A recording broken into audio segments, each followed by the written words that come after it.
Ouais. Eh bien, bonjour à toutes, bonjour à tous. On s'est Bonjour. réunis aujourd'hui. Bonjour. Bonjour Annie, bonjour Rachel.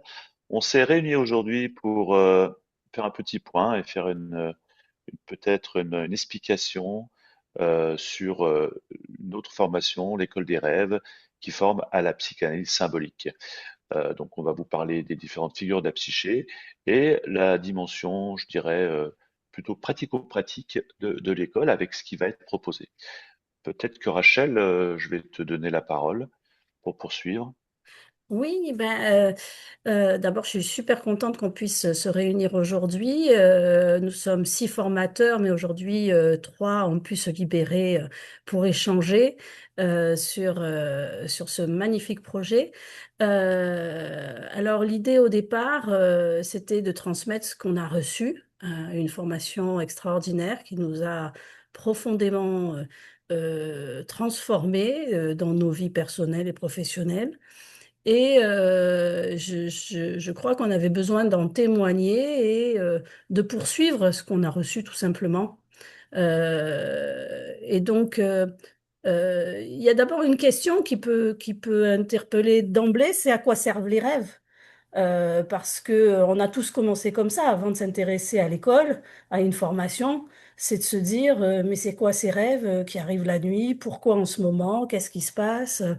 Euh, et voilà, et c'est quelque chose d'extrêmement vivant. Et Annie, toi, tu te présenterais comme ça, comment? Ben moi, je commencerai par dire, bah, écoute, les rêves, ça sert à rien. Ce ne sont que des rêves, hein. Bon, bien sûr, c'est pas ce que nous croyons, Non. mais c'est ce que l'on peut entendre parfois dans des conversations. Non, au contraire, la voix des rêves nous invite à partir à la découverte de nous-mêmes, hein. Depuis la nuit des temps, les êtres humains cherchent à interpréter les rêves, hein. Même du temps de Pharaon, Mm. on cherchait à interpréter les rêves. On en a la trace dans certains écrits. On voit Pharaon fait appeler Joseph pour interpréter ses rêves parce qu'il a entendu parler que c'était un bon interprète de rêves. Le roi des rêves, on l'appelait. Voilà. Donc voilà, nous pouvons partir à la manière d'un héros en quête de sens, hein. C'est un peu ça, entrer dans les rêves, hein, qui part affronter des épreuves, remporte des victoires.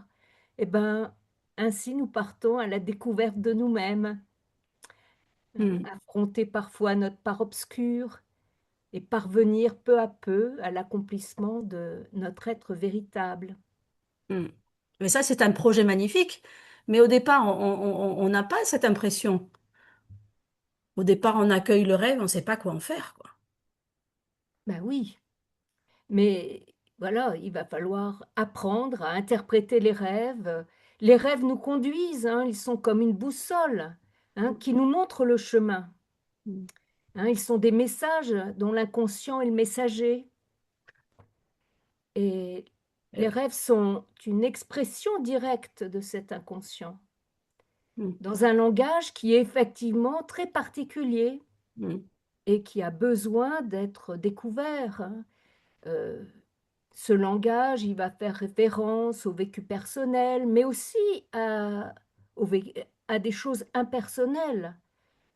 Mm. Il contient des éléments, par exemple, de l'inconscient familial, mais aussi de l'inconscient collectif. Ouais, mais là, justement, tu abordes un sujet immense, parce que l'inconscient collectif, la notion d'inconscient, déjà, comment est-ce qu'on arrive à la définir? L'inconscient, c'est quoi? Pierre-Emmanuel, c'est quelque chose d'énorme. Ben, l'inconscient, oui, l'inconscient, effectivement, c'est très vaste, mais plutôt, on peut plutôt parler du conscient. Je partirais plutôt de ça, c'est-à-dire euh, quelle conscience on a de notre conscient. Et ben, peut-être qu'en travaillant et en plongeant dans notre inconscient, on peut un peu plus comprendre notre conscient. Et je prendrais cette image d'une grande mer et le conscient serait un îlot sur cet inconscient. Donc nos vies sont dirigées par cet inconscient, inconscient personnel, qui nous a été donné par nos parents, la société, mais également et surtout, je crois, un inconscient impersonnel euh, par ce que Jung appelle l'inconscient collectif. Euh, Mhm. Oui. Vaste domaine que ouais. l'inconscient collectif. Et c'est vrai que euh, toi, Annie, tu disais que c'était finalement la donnée primordiale Ben de... oui, comme le disait Pierre-Emmanuel, le donné primordial, hein, c'est-à-dire la mer, cet inconscient. D'ailleurs, la mer sera vraiment un symbole de l'inconscient, et d'où ne cesse de surgir le conscient, Mhm, hein.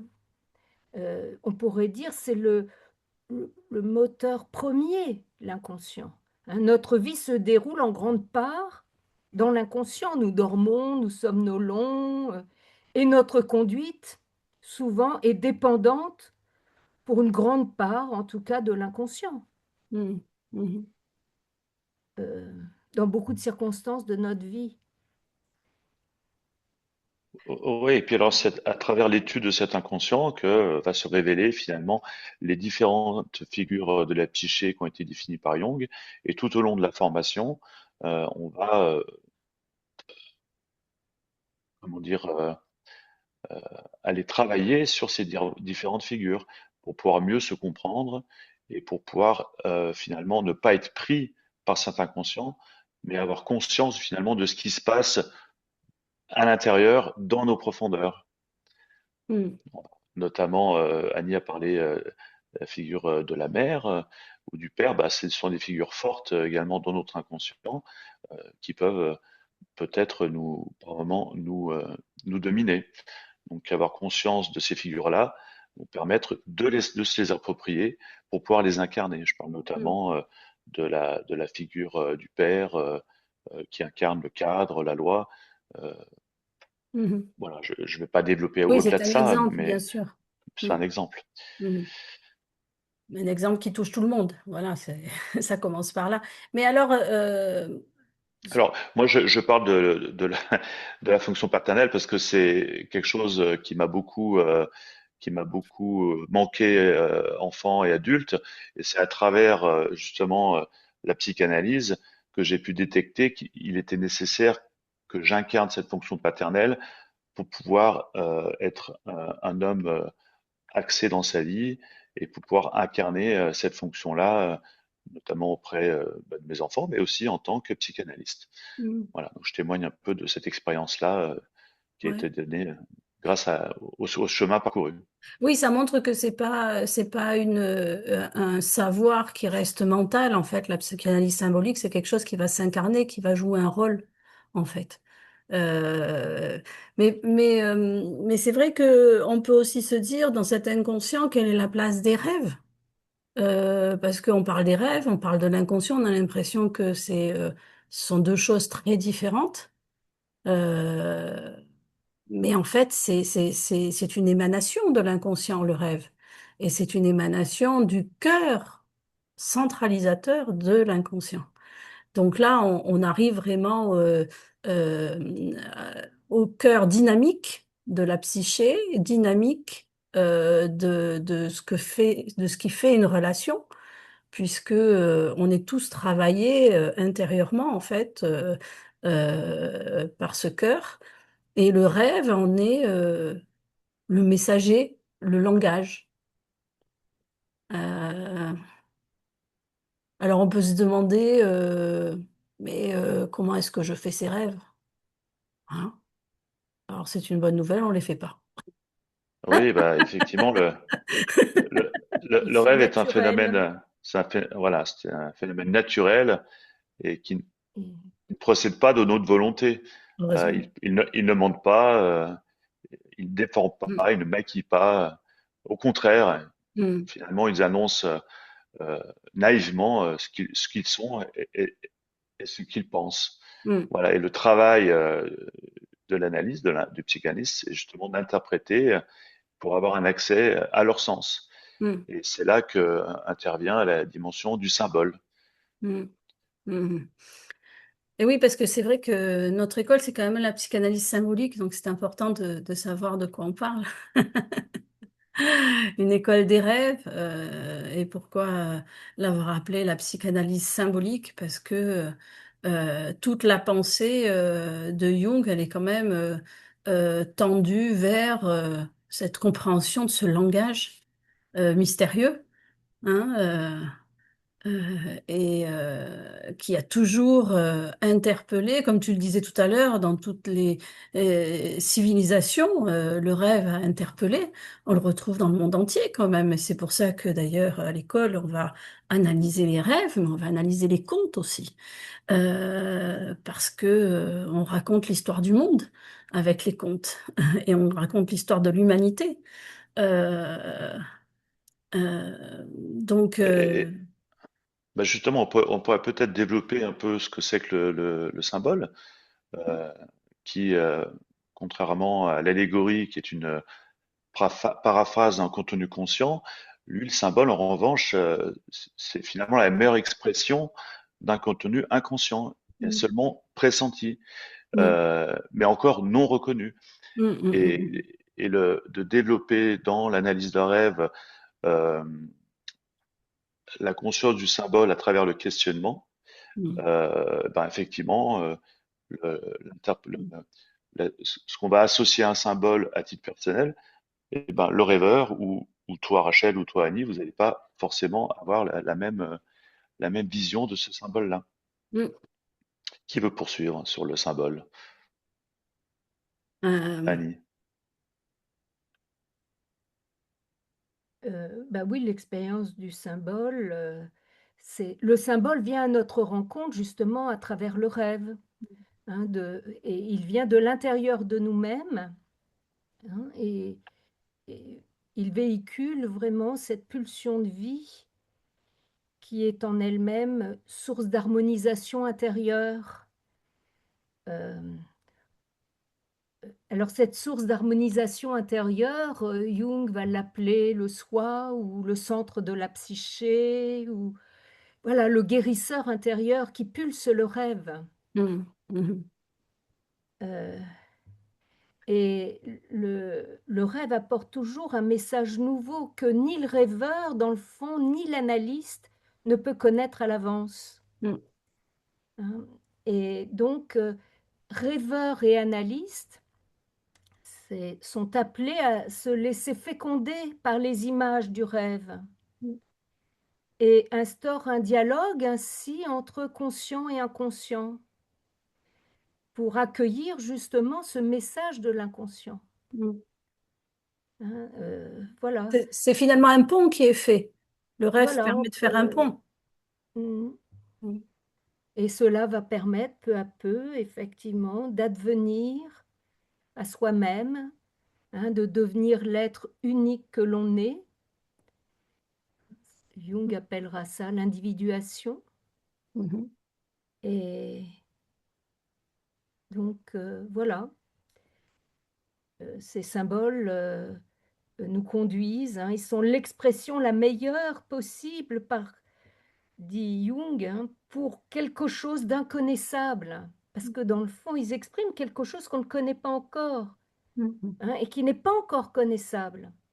mm, Donc, il ouvre une expérience, euh, des perspectives nouvelles, mm. hein. Une Il vision est vraiment nouvelle. l'expression de ce qui est encore indicible, inconnu en nous, hein. Mhm, Et c'est la raison pour laquelle les symboles ne peuvent être interprétés a priori comme ça, en consultant un dictionnaire des symboles, mhm, hein, qui génère à ce moment-là un contresens, hein.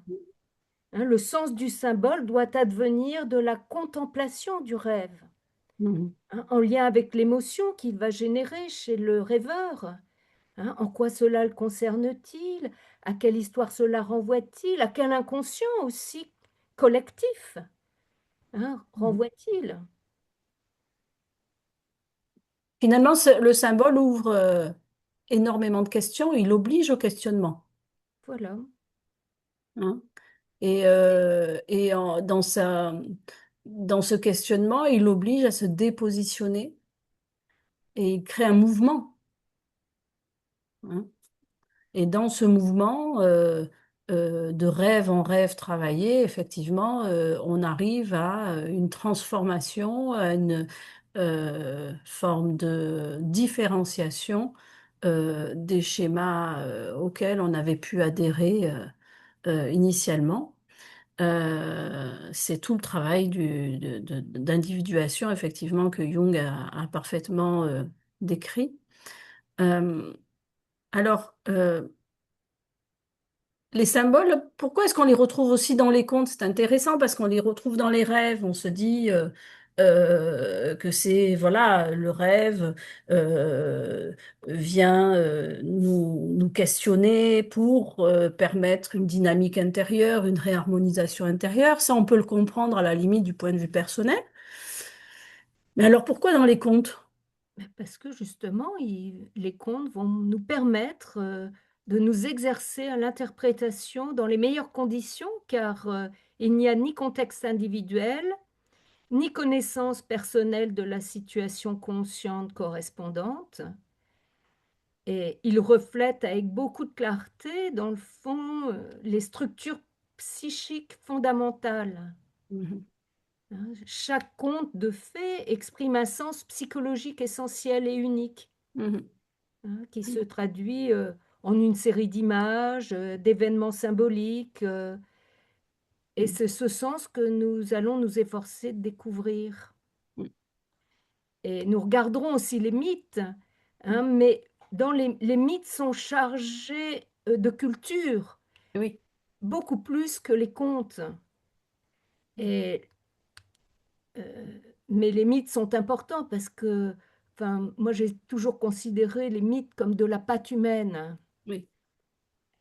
C'est-à-dire ils sont la base humaine d'où sont issus tous les thèmes symboliques. Mhm. La glaise qui nous fait. Voilà.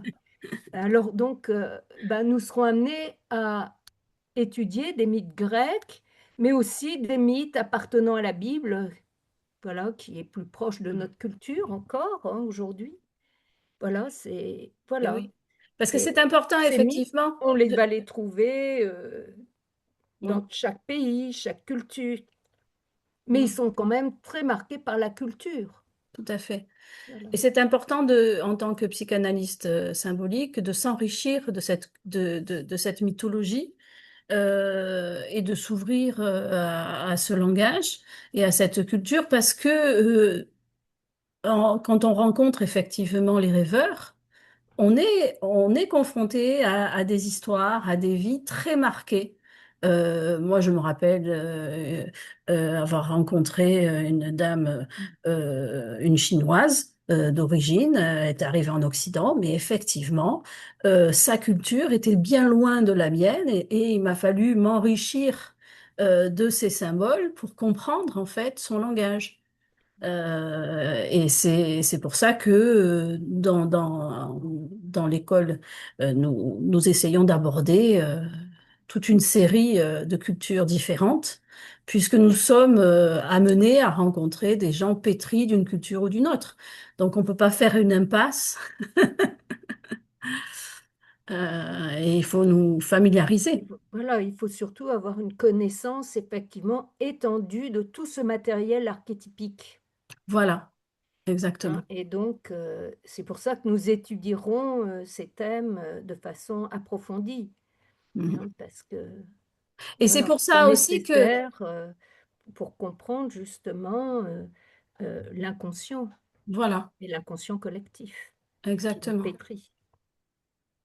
Et c'est pour ça qu'il ne faut pas être effrayé par certains modules qui pourraient laisser à penser qu'il y a une imprégnation culturelle particulière. En réalité, il s'agit d'élargir la connaissance des psychanalystes en formation sur ce qui constitue notre inconscient collectif. Parce que Voilà. si on ne va pas les travailler, tous ces thèmes-là, on ne pourra Eh pas. ben, ils restent dans notre inconscient et on est Voilà, incapable effectivement de les nommer, d'apporter le sens général symbolique. exactement. Et en même temps, c'est reprendre le chemin de Jung, hein, qui a étudié de l'Occident à l'Orient toutes les différentes cultures, qui lui a permis de mettre en avant les concepts jungiens comme le soi. Donc Exactement. on ne fait que suivre ce chemin finalement. Mm. Et encore une fois, s'ouvrir à l'autre, s'ouvrir en gros à l'étranger, eh ben, c'est venir se féconder de la culture de l'autre pour une plus grande compréhension du monde. Mm. Tout à fait. Et une acceptation de l'altérité. Il s'agit de sortir aussi de la terreur de l'autre, hein, largement entretenue par certaines mythologies. Ouais, c'est tout aussi tout l'intérêt du paradoxe, hein. C'est-à-dire Mm. que finalement, c'est reconnaître ses oppositions et à travers ces oppositions, comment en faire une harmonie. Mm.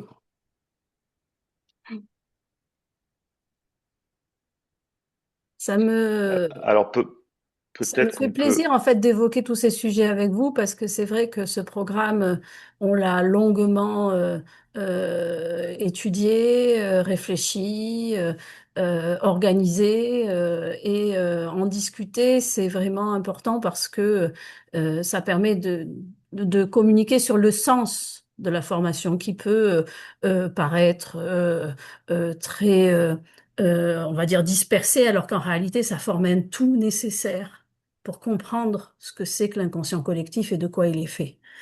C'est pour ça qu'il y a 16 modules. C'est vrai que ça peut impressionner, mais c'est une nécessité. Mais ce ne sont pas 16 modules qu'on fait en 16 semaines dans une même année. C'est un travail que l'on étale sur 4 années parce que c'est un travail lent. Alors Euh, justement, qu'allons-nous faire ensemble?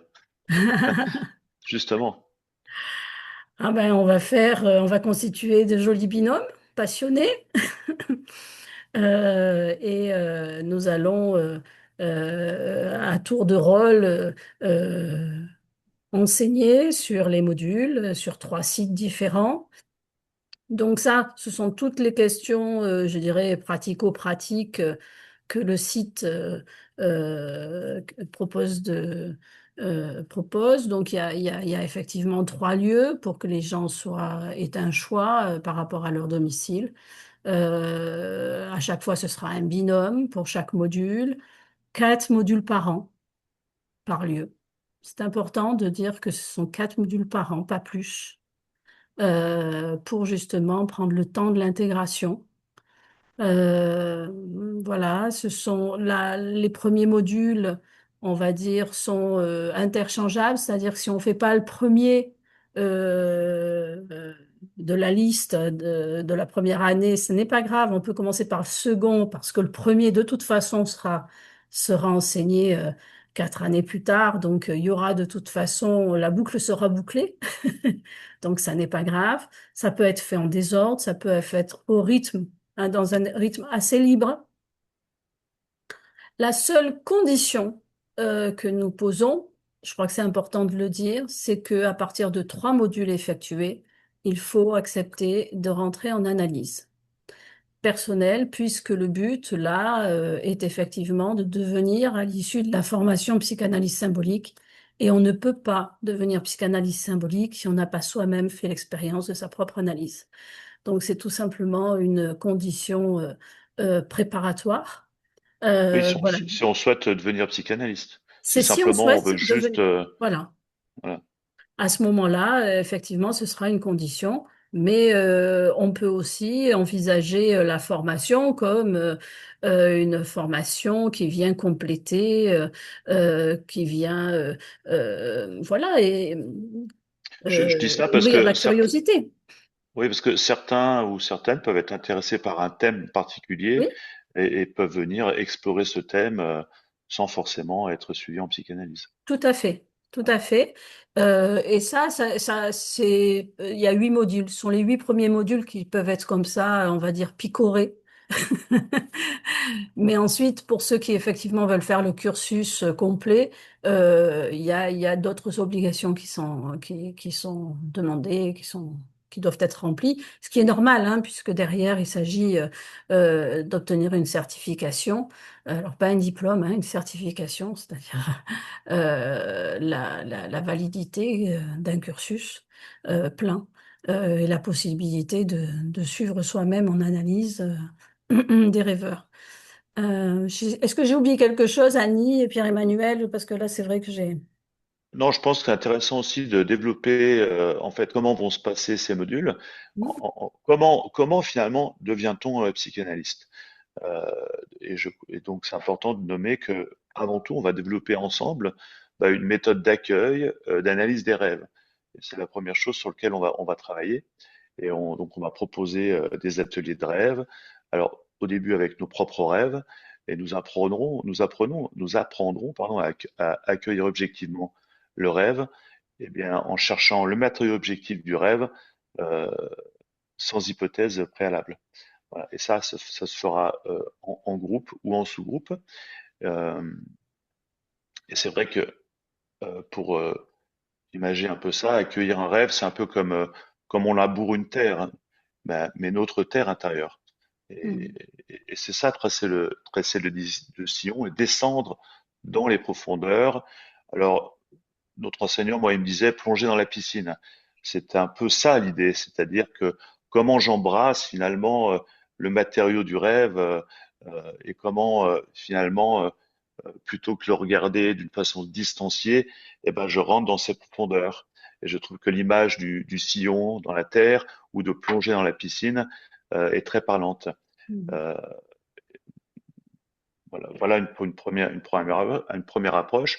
Et l'idée, c'est d'aller détecter à travers des cas concrets les différentes figures de la psyché, comme l'ombre, la persona, l'animal, l'animus, le soi, la dimension du soi, qui est vraiment importante pour petit à petit aller vers rencontrer son chemin d'individuation.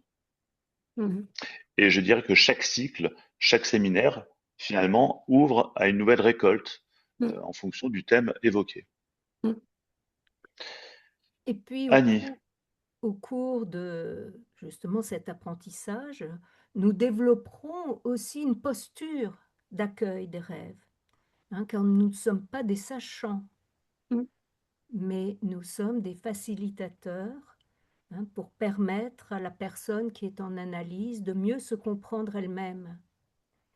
Hein. L'analyse d'un rêve est un dialogue, hein, qui a besoin vraiment de deux partenaires.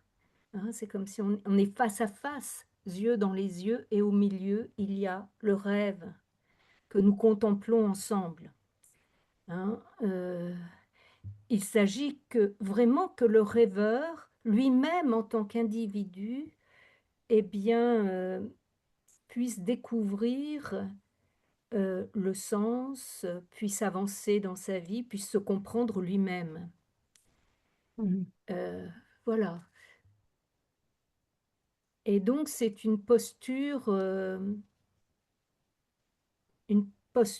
très importante, euh, très humaniste, hein, que Jung lui-même, hein, a tenu à développer et qui invite vraiment à l'attention à l'autre, hein, et à la compassion. Donc, voilà, nous prendrons le temps d'accueillir aussi justement les réactions émotives du rêveur face aux associations qu'il fera, à chercher après, bon, bah, bien sûr, les contenus biographiques, hein, mais voilà, aller au rythme vraiment de l'autre.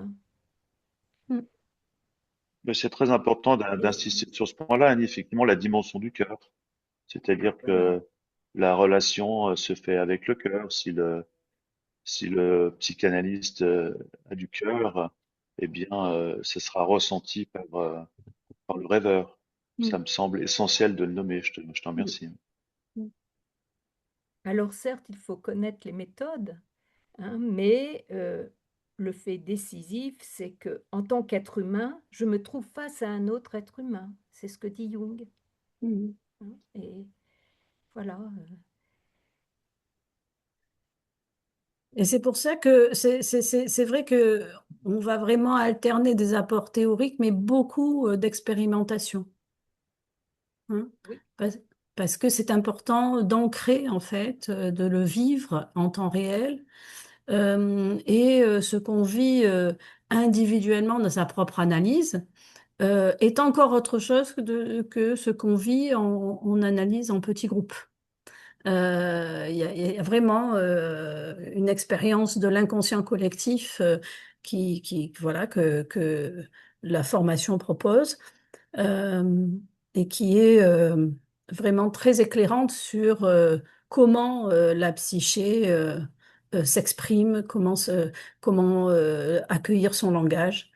Euh, et donc, on offre vraiment, voilà, des ateliers qui permettent cette expérimentation dans un cadre sécurisé, puisque ce seront toujours des petits groupes et toujours avec deux formateurs, psychanalyse symbolique. Donc, on sera effectivement toujours dans une proximité et dans une forme de confort, parce qu'on y tient quand même. On ne veut pas des groupes trop grands, parce que on veut pas que la formation se détourne de l'expérimentation, en fait, qu'on on ne devienne pas tous on monte pas sur le siège du sachant, malgré nous, alors que c'est pas le but de ce format de transmission.